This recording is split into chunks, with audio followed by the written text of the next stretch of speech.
தமிழ்நாட்டில் ஒரு அரசியல் வெற்றிடம் விழுந்திருக்கிறது.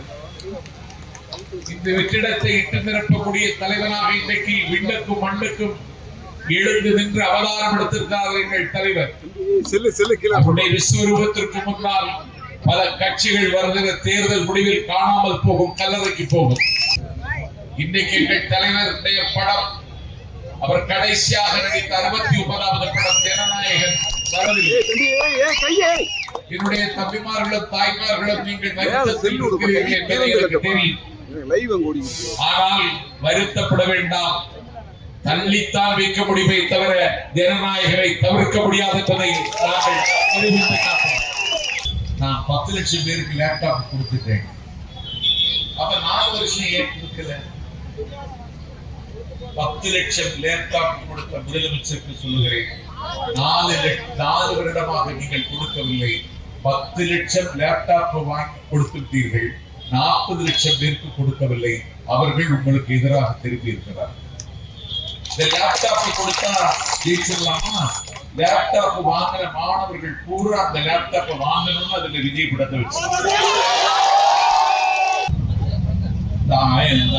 உரிமைக்கு 1000 ரூபாயை விஜய் முதலமைச்சர் தரமாட்டாரு. அப்படி எல்லாம் கிடையாது. ஒரு அரசு நடைமுறைப்படுத்துகிற திட்டம் நல்ல திட்டமாக இருந்தால் அடுத்து வருகிற அரசு அதை மாற்றாது, மாற்றுவதற்கு வழி இல்லை.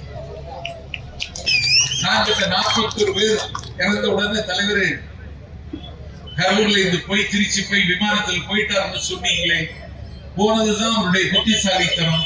அவர் தீர்க்க தரிசனமான தலைவன். அவர் அங்கேயே இருந்திருந்தா என்ன ஒரு ஸ்டார். அவரை பார்ப்பதற்கு பல லட்சம் பேர் கூடுவார்கள். அசம்பாவிதம் நடந்து விட்டது என்று கவலையோடு பல பேர் லட்சக்கணக்கில் திரளுவார்கள். காவல்துறை இந்த கூட்டத்தை கட்டுப்படுத்த முடியாது.